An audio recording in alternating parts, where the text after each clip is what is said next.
વિદ્યાર્થી મિત્રો,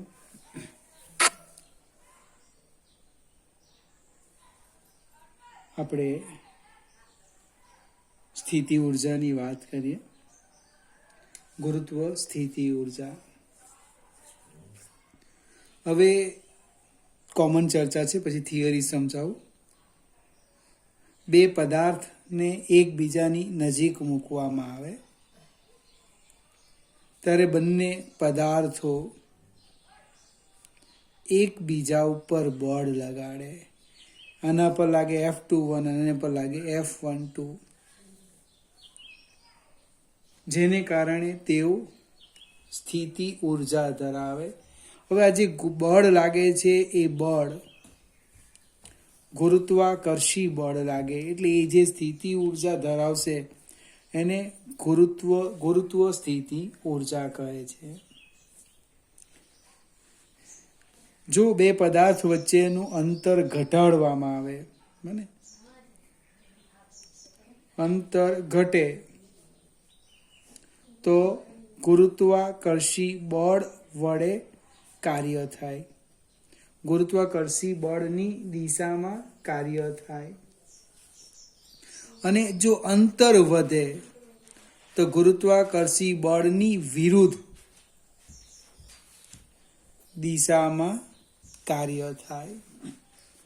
હવે આપણે જે કંઈક કાર્ય કરીશું, આપણે ગુરુત્વાકર્ષી બળની વાત નથી કરતો, એ કાર્ય જેટલી ઉર્જા આપણી ઓછી થવાની અને તે એ પદાર્થની અંદર સંગ્રહ પામે. એટલે ગુરુત્વાકર્ષી બળ વિરુદ્ધ એક સ્થળેથી બીજે સ્થળે લઈ જવા આપણે જે કાર્ય કરીએ એ કાર્ય જેટલી ઉર્જા તે પદાર્થમાં ગુરુત્વ સ્થિતિ ઉર્જાના સ્વરૂપમાં સંગ્રહ પામે છે. હવે એની જે વ્યાખ્યા છે એ વ્યાખ્યા આપણે સમજવા પ્રયત્ન કરીએ. અનંત અંતરેથી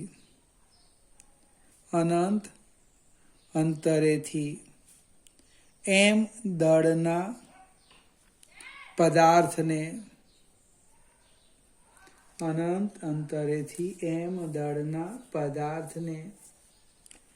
કોઈક પદાર્થના અથવા પૃથ્વીના, જે લખવું હોય તે, કોઈ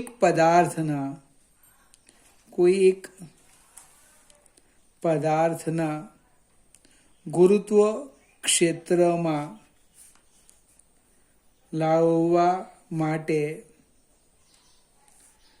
જે કાર્ય કરવામાં આવે તે કાર્ય જેટલી ઉર્જા તેમાં ગુરુત્વીય સ્થિતિ ઉર્જાના સ્વરૂપમાં સંગ્રહ પામે છે. તેને ગુરુત્વ સ્થિતિ ઉર્જા કહે છે. પ્રશ્નો પૂછવાના, ક્યાંથી લાવવાના? તો કે અનંત અંતરેથી. કોને લાવવાના? તો કે એમ દળના પદાર્થને કઈ જગ્યાએ લઈ જવાના? તો ગુરુત્વાકર્ષી ક્ષેત્રમાં લાવવા માટે જે કાર્ય કરવું પડે એ કાર્યને તે બિંદુ પાસે એમ દળના પદાર્થની ગુરુત્વ સ્થિતિ ઉર્જા કહે છે. હવે અનંત અંતર કેમ લીધું? તો કે અનંત અંતરે સ્થિતિ ઉર્જા શૂન્ય, એટલે એની સાપેક્ષે બને આપેલ બિંદુ પાસેની સ્થિતિ ઉર્જા, એને આપણે કહેવાના ગુરુત્વ સ્થિતિ ઉર્જા. હવે સેજ આપણે આગળ જઈએ. ટૂંકમાં આપણે જે કંઈક કાર્ય કરીશું એ કાર્ય જેટલી ઉર્જા તેમાં સ્થિતિ ઉર્જાના સ્વરૂપમાં સંગ્રહ પામવાની. તો ચોપડીમાં જે સમજાવેલું છે એ સમજવા પ્રયત્ન કરીએ. આ આપણે પૃથ્વી લઈ લઈએ. એમ દળનો પદાર્થ આ બિંદુ પાસે છે. પૃથ્વીની સપાટીથી ઊંચાઈ લઈ લેમ H1 થી એને હું ક્યાં લઈ જામ? H2 ઊંચાઈએ અહીંયા લાવવું છે.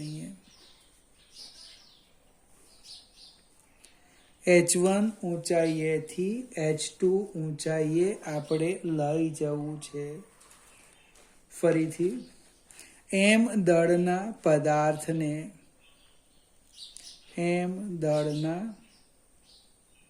પદાર્થને પૃથ્વીની સપાટીથી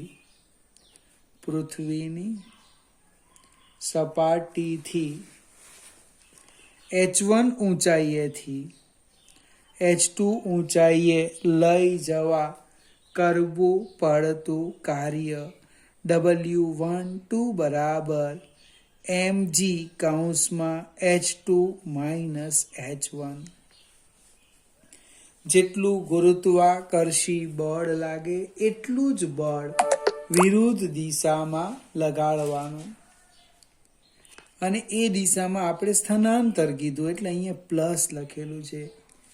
બળ ગુણ્યા સ્થાનાંતર mg કૌંસમાં h2 માઇનસ h1. હવે h ઊંચાઈએ ગુરુત્વીય સ્થિતિ ઉર્જા લખું છું. h ઊંચાઈએ ગુરુત્વ સ્થિતિ ઉર્જા મને WH કેટલું કાર્ય કરવું પડે તો કે mgh પ્લસ W0. W0 શું છે? અચળાંક છે. એ કયો અચળાંક?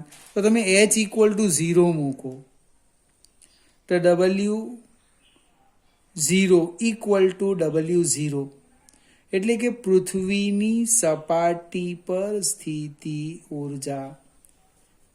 તમે h ઇક્વલ ટુ 0 મૂકો એટલે આજે અચળાંક આવ્યો, એ અચળાંક શું છે?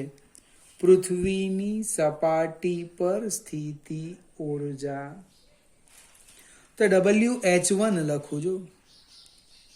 WH1 તો આમ લખાય mgh1 પ્લસ W0. h2 ઊંચાઈએ સ્થિતિ ઉર્જા લખું mgh2 પ્લસ W0. આમાંથી આ બાદ કરીએ. WH2 માઇનસ WH1 બરાબર mgh2 માઇનસ mgh1. mg બહાર કાઢી લેવું. h2 માઇનસ h1 સમીકરણ 2. સમીકરણ 1 અને 2 પરથી તમે અવલોકન કરો. એક બિંદુએથી બીજા બિંદુ સુધી લઈ જવા માટે કરવું પડતું કાર્ય બરાબર સ્થિતિ ઉર્જાનો તફાવત. એટલે તમે પદાર્થને ક્ષેત્રની વિરુદ્ધ દિશામાં એક સ્થળેથી બીજે સ્થળે લઈ જાઓ એ દરમિયાન જેટલું કાર્ય કરીએ એ કાર્ય તે પદાર્થમાં ગુરુત્વ સ્થિતિ ઉર્જાના સ્વરૂપમાં સંગ્રહ પામે છે. પણ પ્રશ્ન કયો છે તે સમજાવો. આજે મેં કાર્ય લખ્યું એ કાર્યની અંદર એક ગુરુત્વાકર્ષી બળ આવે mg. ગુરુત્વાકર્ષી બળ આવે mg. એ જેમ જેમ ઊંચાઈ વધતું જાય, આ બળ અચળ નથી. આ બળ કેવું છે? અચળ નથી. જેમ જેમ ઊંચાઈ વધતું જાય તેમ તેમ એ બળનું મૂલ્ય ઘટતું જાય. જો આ સમીકરણ ક્યારે સાચું? જ્યારે આ mg એ ગુરુત્વાકર્ષી બળ અચળ હશે ત્યાં સુધી એ સાચું. પણ એ બળ અચળ નથી તો હવે શું કરીએ? તો m દળના પદાર્થને આપણો પ્રશ્ન છે m દળના પદાર્થને h1 ઊંચાઈએથી h2 ઊંચાઈએ h1 ઊંચાઈએથી h2 ઊંચાઈએ લઈ જવા માટે કરવું પડતું કાર્ય W બરાબર સંકલન F dr. ચર બળ વડે થતું કાર્ય એનું સૂત્ર આવી ગયું. W બરાબર સંકલન F dr. પાછો પ્રશ્ન આવે dr શું કામ લખ્યું? તો તો આ જ આકૃતિ હું સમજાવવા પ્રયત્ન કરું.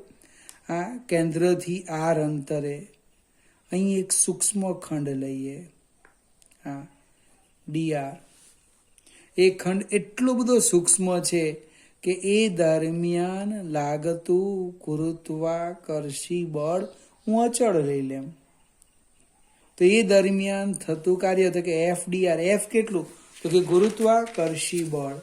બને એફ અહીંયા થવાનું એફ જી પૃથ્વીની સપાટ દળ ME into M by R square.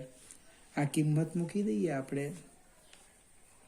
એટલે કે ડબલ્યુ બરાબર સંકલન જી એમઈ એમ અપન આર સ્ક્વેર ઇન્ટુ ડીઆર. ક્યાંથી ક્યાં સુધી? તો કે અહીંયા લખી દઈએ R1 થી R2 સુધી, H1 થી H2 સુધી. GMEM બહાર કાઢી લઈએ.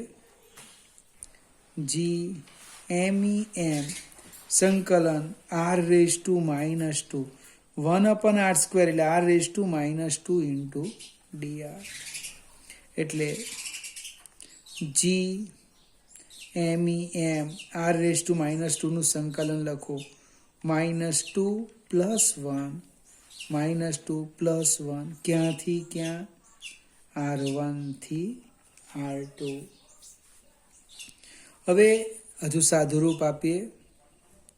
GMEM -2 + 1 એટલે -1 લગાડી માઇનસ લખું.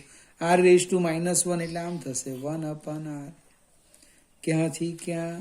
R1 થી R2. જ્યાં R દેખાય ત્યાં ઉપલી સીમા ઓછા R દેખાય ત્યાં નીચલી સીમા. એટલે કે W બરાબર GMEM -1/R2 - +1/R1. માઇનસ બહાર કાઢી લઈએ. શું થાય? W બરાબર -GMEM 1/R2 - 1/R1. R1 થી R2 સુધી લઈ જવા માટે આટલું કાર્ય કરવું પડે. જેમ આપણે આગળ જોઈ ગયા એ જ પ્રમાણે અહીંયા પણ લખી શકાય કે R અંતરે સ્થિતિ ઉર્જા, સેમ ચર્ચા છે. R અંતરે સ્થિતિ ઉર્જા કેટલી? તો કે WR બરાબર -GMEM / R plus W1. W1 પૃથ્વીની સપાટી પર, નહીં સોરી ભૂલ થઈ ગઈ, અનંત અંતરની સ્થિતિ ઉર્જા. અને રખવવા દઈએ. હવે WR1 લખું છું -GMEM / R1 plus W1. WR2 લખીએ -GMEM / R2 પ્લસ W2. હવે બાદ બાકી કરો. WR2 - WR1 શું થવાનું? -GMEM / R2 ઓછા ઓછા વત્તા GMEM / R1 બરાબર -GMEM 1/R2 વત્તા ઓછા ઓછા. અને નંબર 2 આપો. અને આપણે જે અહીંયા લખ્યું એને નંબર 1 આપો. અને 1 થી 2 W12 તો જો 1 અને 2 પરથી શું થવાનું? સમીકરણ 1 અને 2 પરથી W12 બરાબર WR2 - WR1.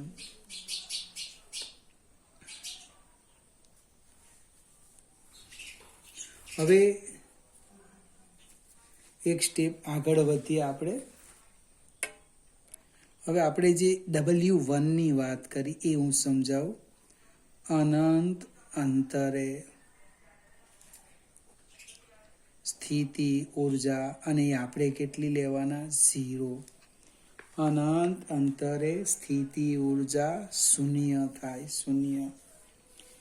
અનંત અંતરે કોને કહેવાના? કે જ્યાં બળ ન લાગે ત્યાં તે અંતરને, જે અંતરે બળ શૂન્ય હોય તે અંતરને અનંત અંતર કહેવાના.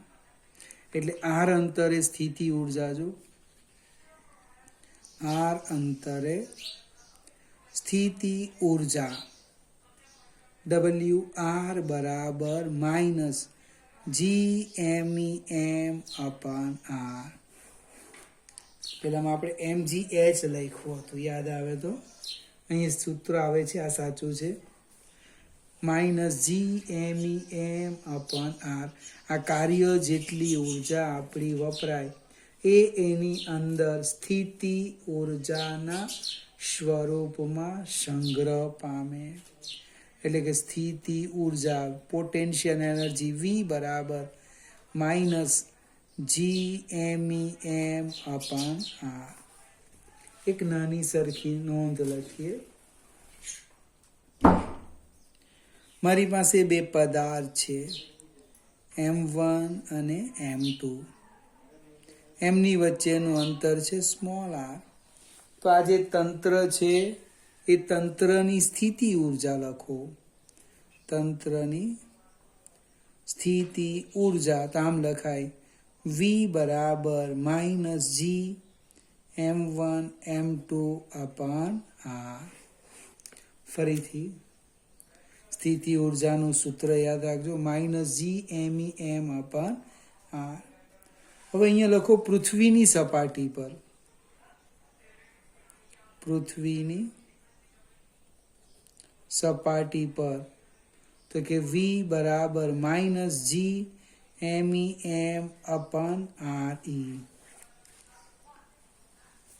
ફરીથી મિત્રો, આ તમારે યાદ રાખવાનું છે સૂત્ર.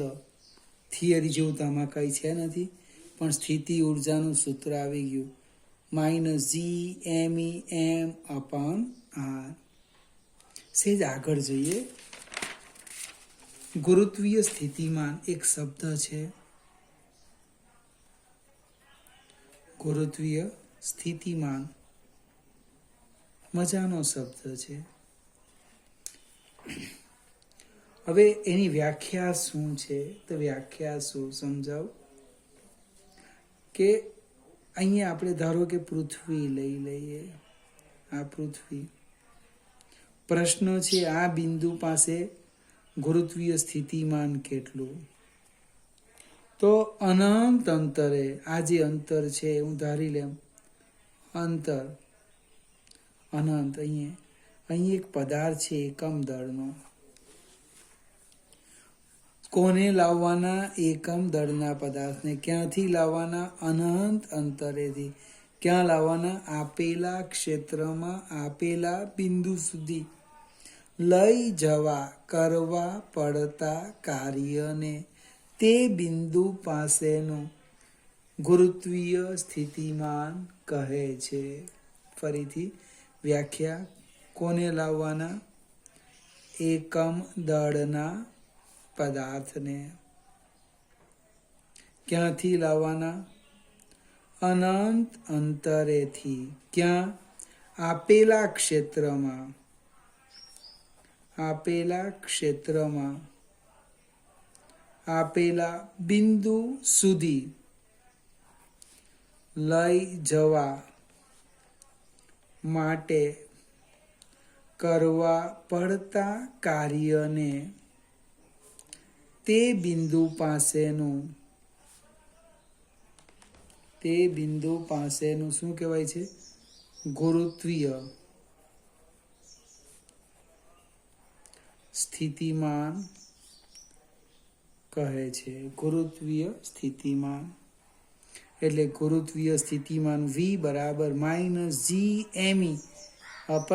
એકમ દળ એટલે અહીંયા 1 થઈ ગયું ને, માઇનસ GME/R, અથવા આમ લખી દઈએ કાર્ય ભાગ્યા દળ, એટલે એનો એકમ બનવાનો યુનિટ મને જૂલ પર કિલોગ્રામ. પારિમાણિક સૂત્ર બનવાનું M0L2T-2, કેવી ભૌતિક રાશિ, અદિશ ભૌતિક રાશિ.